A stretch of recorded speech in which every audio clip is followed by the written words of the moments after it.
दोस्तों, आप लोगों में से 99% लोगों ने सब्सक्राइब नहीं किया है, तो आपसे रिक्वेस्ट है, प्लीज हॉरर टीवी को सब्सक्राइब कर दे। एक नए एपिसोड में। असल में ये इस कहानी का दूसरा भाग है। पिछला भाग अगर आपने नहीं सुना तो चैनल में जाके इससे पहले वाली वीडियो को देख लें। डिस्क्रिप्शन में भी उस कहानी का लिंक दिया हुआ है, उसे जरूर सुनिएगा। चलिए इस कहानी का ये दूसरा भाग शुरू करते हैं। नुपुर और शिवांश, जॉन और उसकी टीम वापस उसी जंगल की तरफ भागे जिधर कुछ देर पहले जॉन और उसकी टीम छुपी हुई थी। ये वही जंगल था जहां जॉन ने बताया था कि टाइम ट्रेवल मशीन रखी हुई है। जॉन और उसकी टीम आगे आगे भाग रही थी। नुपुर, शिवांश उनके पीछे पीछे भाग रहे थे। दूर नॉर्थ की पहाड़ियों की तरफ हो रही आतिशबाजी की वजह से वो हैवान, वो वेंडिगो नॉर्थ की तरफ गया था। ये आतिशबाजी का सेटअप जॉन और उसकी टीम ने ही लगाया हुआ था ताकि जब उन्हें जरूरत हो तब वो उस हैवान का ध्यान दूसरी तरफ खींच सके।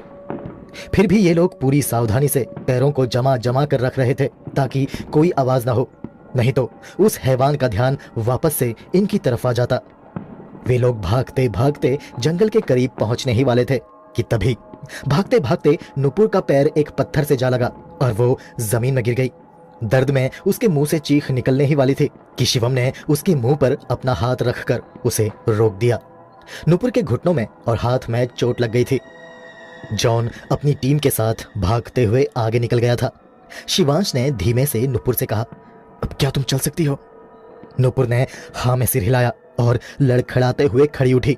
शिवांश ने उसे सहारा दिया और दोनों लड़खड़ाते हुए डगमगाते हुए जंगल की तरफ बढ़े। जंगल वहां से ज्यादा दूर नहीं था। करीब 1 मिनट के अंदर दोनों जंगल के अंदर प्रवेश कर गए। जंगल में पहुंचकर शिवांश ने नुपुर को एक पेड़ के नीचे बिठा दिया और खुद भी वहीं पास ही बैठ गया। शिवांश ने देखा नुपुर की जीन्स घुटनों में से फटी हुई थी और उसमें हल्का खून लगा हुआ था। नुपुर अपने घुटनों और हाथ को सहला रही थी। शिवांश उसे इस हाल में देखकर दुखी था।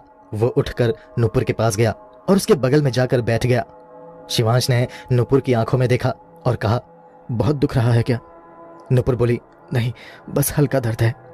तभी जॉन उन दोनों के पास आया और बोला, एक बड़ी प्रॉब्लम है, हम टाइम मशीन को स्टार्ट नहीं कर पा रहे, तो तुम दोनों को यहाँ हमारे साथ ही रहना पड़ेगा। शिवांश बोला, यहाँ इस हैवान के साथ? मुझे मेरी परवाह नहीं है, पर मेरी पत्नी घायल है, वो भाग नहीं सकेगी। जॉन बोला, हमारे पास और कोई दूसरा ऑप्शन नहीं है।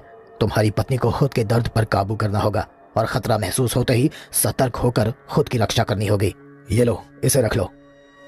ऐसा कहकर जॉन ने शिवांश की तरफ एक पिस्तौल बढ़ाई और फिर आगे कहा, यह मैंने अपने लिए रखी थी, इसे तुम रख लो। इससे तुम उस वेंडिगो को तो नहीं मार सकते, पर उसके हाथों तड़प तड़प कर मरने से अच्छा है कि तुम इसका इस्तेमाल कर लो। शिवांश ने हैरानी से जॉन की तरफ देखा। जॉन ने सिर हाँ में हिलाया और कहा, रख लो इसे, यह तुम्हें दर्द से बचाएगा। शिवांश समझ गया था कि जॉन का तात्पर्य क्या है। असल में जॉन कह रहा था कि उस वेंडिगो के हाथों टुकड़े टुकड़े होने से अच्छा है कि वक्त आने पर इस पिस्तौल से अपनी पत्नी और खुद को गोली मार देना। जॉन ने भी इसी उद्देश्य से वो पिस्तौल अपने पास रखी हुई थी ताकि जब बचने का कोई रास्ता ना मिले तब वो इस पिस्तौल से अपनी पत्नी मिनी और खुद को गोली मारकर खत्म कर सके। शिवांश ने वो पिस्तौल थाम ली। अब तक दूर नॉर्थ की पहाड़ियों में हो रही आतिशबाजी बंद हो चुकी थी। जॉन और शिवांश के बीच की बातचीत सुनकर अब नुपुर भी सहम चुकी थी। वो समझ गई थी कि खतरा बहुत ही ज्यादा बड़ा है, उनकी उम्मीद से बहुत बड़ा। वो अपने दर्द को भूल चुकी थी। वो पेड़ का सहारा लेकर खड़ी हुई। शिवांश ने वो पिस्तौल अपनी कमर में अड़ा ली। जॉन की पत्नी मिनी, भाई माइकल और उसकी पत्नी जेनी उस टाइम मशीन को स्टार्ट करने की कोशिश में लगे हुए थे। तब जॉन वही शिवांश और नुपुर के पास एक पत्थर के ऊपर बैठा अपने धनुष को ठीक कर रहा था। उसे ऐसा करता देखकर शिवांश ने उससे पूछा, आप उस हैवान को मारने के लिए ये धनुष लेकर आए हैं? भविष्य में तो कई आधुनिक वेपन्स हैं, आप उन्हें लेकर क्यों नहीं आए? जॉन बोला, उस हैवान को मारने के लिए यह धनुष मैंने खुद बनाए हैं। इसके तीरों में एक विशेष प्रकार का विषैला पदार्थ लगा हुआ है जिसे समुद्र की गहराइयों से निकाला गया है। यह विषैला पदार्थ एक बार उस शैतान के दिमाग में घुस गया तो फिर यह जहर उसके दिमाग को बर्बाद कर देगा। बोलने में आसान लगता है पर यह इतना आसान है नहीं। इस जहर का उसके दिमाग में असर हो, इसलिए हमें यह तीर सीधा उसके माथे पर मारना होगा। शिवांश बोला, पर आप लोग टाइम ट्रेवल करके यहां क्यों आए? अगर ये भविष्य में आपके साथ था तो आपने इसे भविष्य में ही क्यों नहीं मार दिया? जॉन मुस्कुराया और बोला, इतना आसान नहीं है जितना तुम समझ रहे हो। ये राक्षस अभी कम से कम 12 फीट का है। सोचो, आज से 50 साल बाद ये कितना विशाल और शक्तिशाली होगा। हम इसे वहां मारने की कोशिश तो कर सकते थे, लेकिन हमें मालूम नहीं था कि हमारी कोशिश कामयाब होगी कि नहीं। हम इसे उकसाना नहीं चाहते थे। अगर ये भड़क जाता और तबाही मचाता तो तुम सोच भी नहीं सकते कि ये कितने लोगों को मौत की नींद सुला देता। इसलिए हम इसे भविष्य में नहीं मार सकते थे। तब ये ज्यादा ताकतवर था। मेरे पिताजी कई दशकों से टाइम ट्रैवल करने की कोशिश कर रहे थे और ये टाइम ट्रैवल मशीन उन्होंने ही बनाई थी। इसे वो इंजन कहा करते थे और इसे बनाकर एक दिन वो ना जाने कहाँ गायब हो गए। माँ कहती थी कि उनका ये आविष्कार फेल हो गया था और इसी के चलते निराश होकर वो यहाँ से दूर चले गए और शायद उन्होंने आत्महत्या कर ली। मगर मुझे लगता है कि पापा ने टाइम ट्रैवल कर लिया है और वो कहीं तो चले गए हैं। ये बातें सुनकर नुपुर और शिवांश दोनों के मुंह खुले हुए थे। उन्हें सुनने में इतना अच्छा लग रहा था कि नुपुर अपनी चोटों के दर्द को भूल गई थी और वो दोनों ये भी भूल गए थे कि उनकी मौत आसपास ही मंडरा रही है। उन दोनों को जॉन की ये बातें किसी साइंस फिक्शन मूवी की तरह सुनाई दे रही थी और जो कुछ भी उनके साथ घट रहा था वो भी किसी हॉलीवुड की फिल्म से कम नहीं था। शिवांश ने जॉन से पूछा, अगर आपके पापा ने टाइम ट्रैवल किया है और वो कहीं चले गए हैं तो फिर वो वापस कैसे आएंगे? आप टाइम ट्रैवल करके उन्हें वापस क्यों नहीं ले आते? जॉन बोला, हमें नहीं मालूम कि वो कहाँ गए हैं, किस सन में गए हैं, किस जगह गए हैं, कुछ नहीं पता हमें। मैं बस इतना जानता हूं कि उन्होंने आत्महत्या नहीं की। माँ झूठ बोलती है। पापा का आविष्कार फेल नहीं हुआ तो उनके सुसाइड करने का कोई सवाल ही नहीं बनता। तभी जॉन का भाई माइकल जॉन के पास आया और बोला, भाई मशीन को चार्ज की जरूरत है। लगता है उसे झटका देकर स्टार्ट करना होगा, जैसे कार को करते हैं। तो हमें कार की बैटरी चाहिए होगी। जॉन ने शिवांश की तरफ देखा और कुछ सेकंड सोचता हुआ बोला, इनकी कार में बैटरी होगी। माइकल बोला, पर कार का हाल देखा था ना भाई, उससे बैटरी निकालना इस शैतान को मारने जैसा ही मुश्किल है। जॉन बोला, हाँ, कार पूरी तरह से पिचक चुकी है, पर उम्मीद है कि उसके अंदर की बैटरी सलामत हो गई। थोड़ा मुश्किल है पर हमें उसकी बैटरी निकालनी होगी। माइकल बोला, कार बुरी तरह से पिचकी हुई है भाई, लोहे को मोड़कर या काट कर निकालना होगा। इसमें बहुत वक्त लगेगा और शोर भी बहुत होगा। जॉन ने माइकल से पूछा, हमारे पास और कितनी आतिशबाजी बची है? माइकल बोला, ज्यादा नहीं बची है। तब तक जेनी और मिनी भी वहां आ गई। मिनी बोली, हमें जल्दी कुछ करना होगा, सुबह होने में सिर्फ 2 घंटे बाकी हैं। जॉन नुपुर शिवांश की तरफ देखता हुआ बोला, तुम दोनों की वजह से हम अभी तक ठहरे हुए हैं, वरना हम कब का इस कमबख्त हैवान से भिड़ चुके होते। बस तभी उन्हें दूर नॉर्थ की पहाड़ियों की तरफ से एक दहाड़ सुनाई दी। मगर ये दहाड़ वेंडिगो की नहीं थी, बल्कि किसी शेर की दहाड़ थी। उसी दहाड़ के साथ एक और दहाड़ सुनाई दी और ये दहाड़ उसी वेंडिगो की थी। उसके बाद इन लोगों को दहाड़ों के साथ गुर्राहटें, उठा पटक की आवाजें आने लगी। दूर नॉर्थ की पहाड़ियों में ऐसा लग रहा था जैसे 2 विशालकाय जानवरों के बीच युद्ध छिड़ गया हो। जॉन बोला, ये सही मौका है माइकल, तुम मेरे साथ चलो। हमें इसी वक्त उस हैवान पर हमला बोलना होगा। अभी उसका ध्यान बटा हुआ है, वो दूसरे जानवर से लड़ने में व्यस्त है। उसका ध्यान हमारी तरफ नहीं आएगा। फिर जॉन जेनी और मिनी की तरफ देखकर बोला, तुम लोग उस कार के पास जाओ और उसमें से बैटरी निकालने की कोशिश करो। शिवांश, तुम भी इनके साथ जाओ। इतना कहकर जॉन और माइकल छुपते छुपाते नॉर्थ की पहाड़ियों की तरफ भागे, उसी तरफ जिधर उस वेंडिगो का दूसरे किसी जानवर के साथ युद्ध चल रहा था। जॉन और माइकल दोनों नॉर्थ की पहाड़ियों के ऊपर पहुंचे तो देखा वहां अब सब शांत हो चुका था। वहां अब ना कोई वेंडिगो दिखाई दे रहा था, ना ही कोई दूसरा जानवर। सिर्फ अंधेरों और सन्नाटों के अलावा वहां और कुछ नहीं था। वो दोनों काफी देर तक अपने नाइट विजन स्कोप की मदद से उस इलाके के चारों तरफ देखते रहे, मगर वहां उन्हें कुछ दिखाई नहीं दिया। तब जॉन के भाई माइकल ने जॉन के कंधे पर हाथ रखा और बिना कुछ बोले हाथ आगे बढ़ाकर अपनी उंगली से दूर कुछ चट्टानों की तरफ पॉइंट किया। जॉन ने उस तरफ देखा, वहां चट्टानों के बीच कुछ हिल रहा था, मगर बहुत अंधेरे की वजह से कुछ साफ दिखाई नहीं दे रहा था। नाइट विजन स्कोप भी ठीक से मदद नहीं कर पा रहा था। जॉन ने अपनी कलाई पर बंधे हुए उस गैजेट पर उंगलियां फिराई। शायद वो रोशनी के लिए आतिशबाजी करने की फिराक में था, मगर फिर वो रुक गया क्योंकि वो समझ गया था कि अभी आतिशबाजी करके कोई फायदा नहीं। लेकिन तभी कुछ ऐसा हुआ जिसके बारे में वो भूल गए थे। पीछे साउथ की तरफ, उधर जहां पर नुपुर शिवांश की पिचकी हुई कार नदी के किनारे पड़ी थी, वहां पर एक जोरदार धमाका हुआ। जॉन और माइकल ने पलटकर पहाड़ी के ऊपर से देखा। दूर उस विस्फोट से एक बहुत तेज रोशनी और आवाज हुई, और उसकी आवाज के साथ ही उन्होंने पहाड़ी के नीचे उन चट्टानों के पीछे से एक जोरदार दहाड़ सुनाई दी। जॉन और माइकल ने देखा, जिस पहाड़ी के ऊपर वो छुपे हुए थे, उस पहाड़ी के नीचे चट्टानों के पीछे से वो वेंडिगो बाहर निकला और दौड़ता हुआ, दहाड़ता हुआ उसी तरफ जाने लगा जिधर वो विस्फोट हुआ था, यानी ठीक उसी जगह पर जहां जॉन और माइकल की पत्नियां और नुपुर और शिवांश पिचकी हुई कार में से बैटरी निकालने गए थे। जॉन और माइकल समझ चुके थे कि अब उनका परिवार खतरे में पड़ चुका है, इसलिए माइकल ने अपने धनुष से कुछ जहरीले तीर उस वेंडिगो पर शूट किए, मगर वो तीर उस हैवान की मोटी चमड़ी से टकराकर नीचे गिर गए। जॉन तब तक अपनी कलाई में बंधे उस स्पेशल गैजेट में उंगलियां फिरा रहा था, और ऐसा करने के बस कुछ ही सेकंड्स के बाद उस रास्ते में जिसमें वो हैवान भागता हुआ जा रहा था, उसमें विस्फोट होने लगे। आसपास की पहाड़ियों से पत्थर उड़ उड़कर उस वेंडिगो के शरीर से टकराने लगे और उस वेंडिगो की रफ्तार कम होने लगी।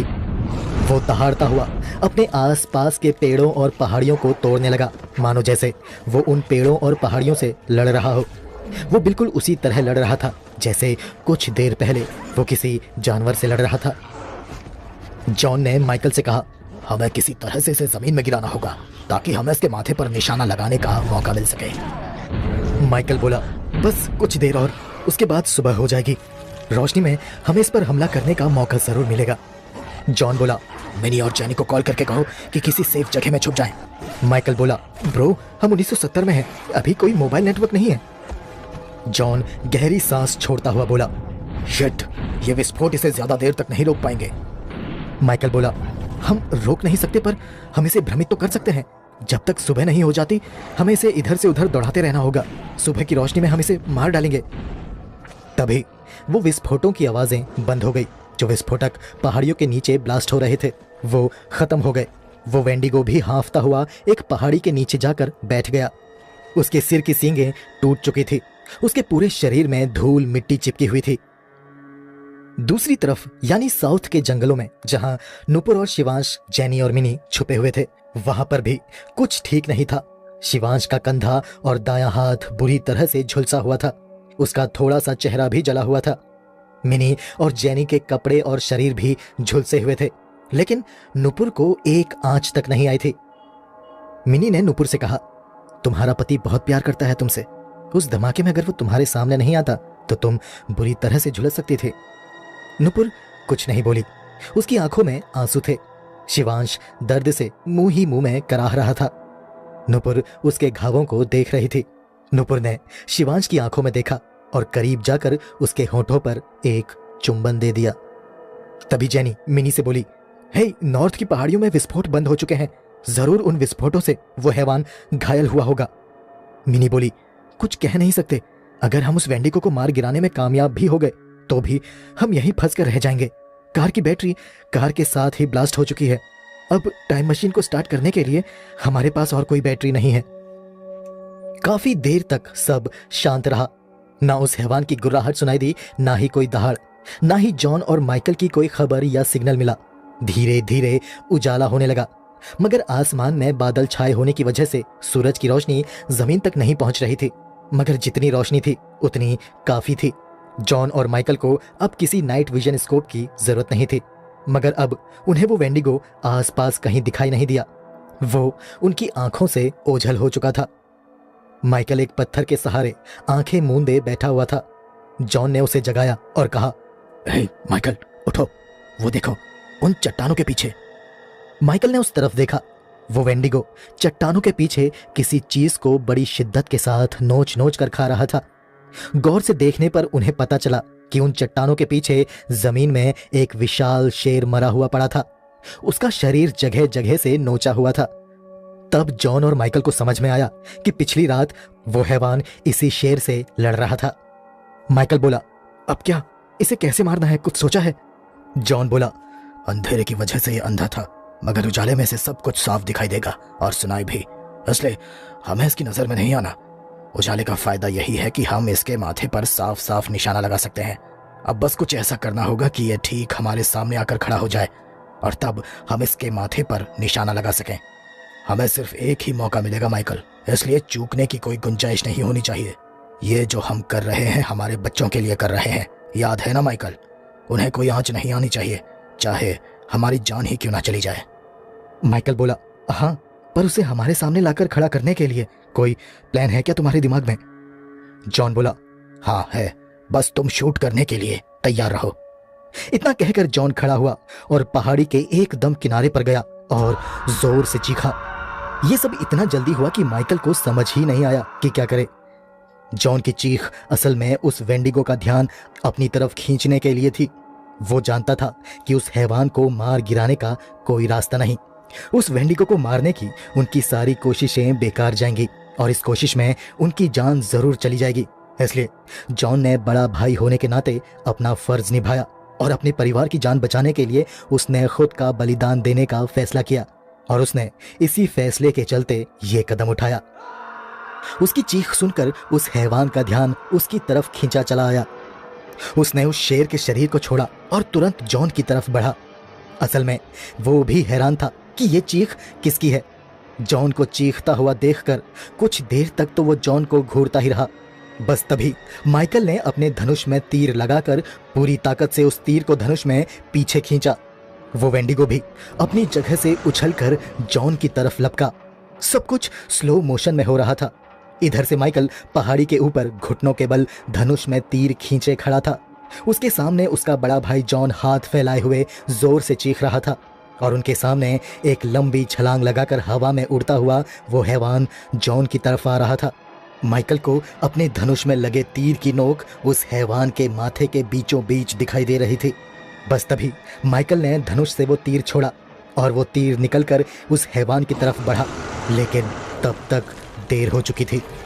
वो हैवान कूदकर सीधा जॉन के ऊपर गिरा और फिर उसके बाद जॉन और वो हैवान उस पहाड़ी से नीचे गिर गए। जॉन की चीख बंद हो चुकी थी, उस हैवान की दहाड़ भी। अब सब शांत हो चुका था। माइकल हक्का बक्का सा पहाड़ के ऊपर घुटनों के बल बैठा रहा। उसे यकीन नहीं हो रहा था कि उसका भाई उस पहाड़ी से नीचे गिर चुका है। उस पहाड़ी से नीचे गिरने का मतलब सिर्फ मौत था। माइकल की आंखें सदमे से खुली की खुली रह गई। उसकी आंखों से आंसू बहने लगे। फिर वो जोर से चीखा और खड़ा होकर पहाड़ी के किनारे में जाकर उसने पहाड़ी से नीचे झांका। नीचे वो हैवान गिरा पड़ा था। उसके शरीर में कोई हरकत नहीं थी। वो एकदम निर्जीव पड़ा था। उसके माथे के बीचों बीच माइकल का तीर धंसा हुआ था। वो वेंडिगो, वो हैवान मर चुका था। वहीं उस हैवान के बगल में जॉन का शरीर भी पड़ा हुआ था, एकदम स्थिर, निर्जीव। अपने भाई को मरा हुआ देखकर माइकल रोने लगा और दौड़ता हुआ पहाड़ी से नीचे जाने वाले रास्ते की तरफ भागा। उनका मिशन कामयाब तो हो गया था, मगर किस कीमत पर? अपने भाई, अपने दोस्तों को खोकर। माइकल के लिए यह एहसास भी कितना दर्द देने वाला एहसास था कि वो अपने भाई के शव को घर भी नहीं ले जा सकता था, क्योंकि एक शव टाइम ट्रेवल नहीं कर सकता। जब माइकल उस पहाड़ी से नीचे उतर रहा था, तभी दूर साउथ में आतिशबाजी शुरू हो गई। एक पल के लिए माइकल को समझ नहीं आया कि ये क्यों हो रहा है। फिर अचानक से उसे ध्यान आया कि ये आतिशबाजी तो उसके भाई जॉन की कलाई में बंधे हुए गैजेट से ही की जा सकती है, यानी उसका भाई ही उस गैजेट को ऑपरेट कर सकता था। अब माइकल तेजी से उस पहाड़ से नीचे जाने वाले रास्ते में दौड़ने लगा और भागते हुए वो उस पहाड़ी से नीचे पहुंचा, ठीक उसी जगह में जहां पर वो वेंडिगो गिरा पड़ा था। वहां पहुंचकर उसने जो देखा वो देखकर उसकी आंखें खुली की खुली रह गई। उसकी आंखों में खुशी की चमक थी, क्योंकि उसका भाई जॉन जिंदा था। हाँ, उसके शरीर में काफी चोटें थी, सिर और माथे से खून निकल रहा था, मगर अच्छी बात थी कि वो जिंदा था और उसी हैवान की लाश पर पीठ टिकाकर वो बैठा हुआ था। माइकल को देखकर वो मुस्कुराता हुआ बोला, वेल डन छोटे, आखिर तुमने कर दिखाया। माइकल दौड़कर जॉन के पास गया और उसके गले लग गया। जॉन कराहता हुआ बोला, ओ आराम से, लगता है शरीर की काफी हड्डियां टूट चुकी हैं। माइकल बोला, आखिर तुम इतने ऊपर से गिरने के बावजूद जिंदा कैसे बच गए भाई? जॉन बोला, इस कमबख्त ने मुझे अपने हाथ में दबोच लिया था। गिरते वक्त ये पहले जमीन पर लैंड हुआ और मैं बाद में इसके ऊपर गिरा। उसके बाद मेरी बत्ती गुल हो गई। अब तुम जाओ और बाकियों को यहाँ लेकर आओ, मैं चल नहीं पाऊंगा। माइकल बोला, नहीं, मैं तुम्हें यहाँ अकेला नहीं छोड़ सकता भाई, मैं तुम्हें अपने कंधे पर उठाकर ले चलता हूँ, बस तुम्हें थोड़ा दर्द होगा। फिर माइकल ने जॉन को अपने कंधे पर उठाया और नॉर्थ से सीधा साउथ की तरफ चलने लगा। रास्ते में माइकल जॉन से बराबर बात करता रहा ताकि जॉन सोए नहीं। जब वो दोनों साउथ के जंगलों के करीब पहुंचे तब जेनी और मिनी दौड़कर माइकल के पास आए और जॉन को सहारा देकर नीचे उतारा और फिर वो तीनों उसे सहारा देकर उस टाइम मशीन के पास लेकर गए। नुपुर और शिवांश भी उस टाइम मशीन के पास आए। अब सभी उस टाइम मशीन के पास खड़े थे। जॉन एक पेड़ के तने से पीठ टिकाकर बैठा हुआ था। जॉन बोला, क्या सोचा है तुम लोगों ने, कैसे वापस जाएंगे? माइकल बोला, भाई अब तो कोई चमत्कार ही हमें यहां से बाहर निकाल सकता है। माइकल ने जैसे ही ऐसा कहा बस उसी वक्त वो टाइम मशीन स्टार्ट हो गई। ये देखकर सब चौंक पड़े। नुपुर शिवांश भी हैरान थे और खुश भी थे कि अब वो वापस जा सकेंगे। माइकल चौंकते हुए हैरानी से बोला, अब ये कैसे हुआ? अगर चमत्कार बोलने से ये स्टार्ट होती है तो हम पहले ही बोल देते। तभी पोर्टल खुला और उसके अंदर से एक बूढ़ा आदमी उछलकर बाहर गिरा और जमीन में गिरते ही वो बूढ़ा आदमी कराहता हुआ बोला, हाय मेरे घुटने। जॉन और माइकल उस आदमी को देखकर चौंक कर बोले, डैडी आप? असल में वो बूढ़ा आदमी जॉन और माइकल के पिता थे। उन्होंने ही इस टाइम मशीन का आविष्कार किया था। जॉन को हमेशा से लगता था कि उसके पिता टाइम ट्रेवल करके कहीं चले गए थे और ये बात आज सच साबित हुई। उनके पिता बोले, कैसे हो मेरे बच्चों, ये क्या तबाही मचा रखी है तुमने यहाँ? माइकल बोला, लंबी कहानी है डैडी, घर चलकर बताएंगे, पहले हमें यहाँ से बाहर निकालिए। उनके पिता बोले, नहीं बेटे, घर वापस नहीं आऊंगा। तुम्हारी माँ की कचर कचर पचर पचर से मुझे डर लगता है। उसी से दूर रहने के लिए ही मैंने ये टाइम मशीन बनाई और आज मैं उस वक्त में रहता हूँ जिस वक्त मैं तुम्हारी माँ से नहीं मिला था। मैं बहुत पीछे जा चुका हूँ बच्चों और मैं बहुत खुश हूँ। घर जाकर अपनी माँ को ये सब मत बताना। फिर वो आगे बोले, वैसे मुझे खुशी हुई कि तुम लोगों ने मेरी मशीन चलानी सीखी, आखिर बच्चे भी तो मेरे ही हो। लेकिन एक चीज तुम शायद मिस कर गए मेरे बच्चों। माइकल बोला, और वो क्या चीज है डैडी? उनके पिता ने अपनी कलाई से अपने कोट की आस्तीन ऊपर की। तब जॉन और माइकल ने और बाकियों ने देखा कि उनके पिता की कलाई में भी ठीक वैसा ही एक गैजेट बंधा हुआ था जैसा जॉन की कलाई में बंधा हुआ था। उस गैजेट को दिखाते हुए उनके पिता बोले, बहुत दुख की बात है कि तुमने मेरे इस बेमिसाल आविष्कार का इस्तेमाल पटाखे फोड़ने वाले रिमोट की तरह किया। कहना पड़ेगा कि यहाँ पर तुम बिल्कुल अपनी माँ पर गए हो। ये गैजेट इस मशीन की चाबी है। इसकी स्क्रीन के ऊपर 3 सेकंड तक 3 उंगलियां रखोगे तो एक नई विंडो खुलेगी, कुछ इस तरह से, ये देखो। ऐसा कहकर उनके पिता ने अपनी कलाई में बंधे हुए उस गैजेट की स्क्रीन के ऊपर 3 उंगलियां रखी और ठीक 3 सेकंड्स के बाद उस गैजेट में एक लाल विंडो खुली जिसमें स्टार्ट इंजन लिखा हुआ था। उनके पिता ने स्टार्ट इंजन पर उंगली से टैप किया तो टाइम मशीन चालू हो गई। उनके पिता आगे बोले, इंजन स्टार्ट के बाद एक मैप खुलेगा जिसमें तुम डेट, टाइम और लोकेशन सेट कर पाओगे। और हाँ, पोर्टल का रेडियस जरूर सेट कर लेना, नहीं तो तुम आसपास के आंडू पांडू जीव जंतु सबको अपने साथ लेकर चले जाओगे। रेडियस सिर्फ इतना होना चाहिए कि तुम और तुम्हारे साथी उस पोर्टल से गुजर सकें। रेडियस सेट करने के बाद लेट्स गो पर क्लिक करना।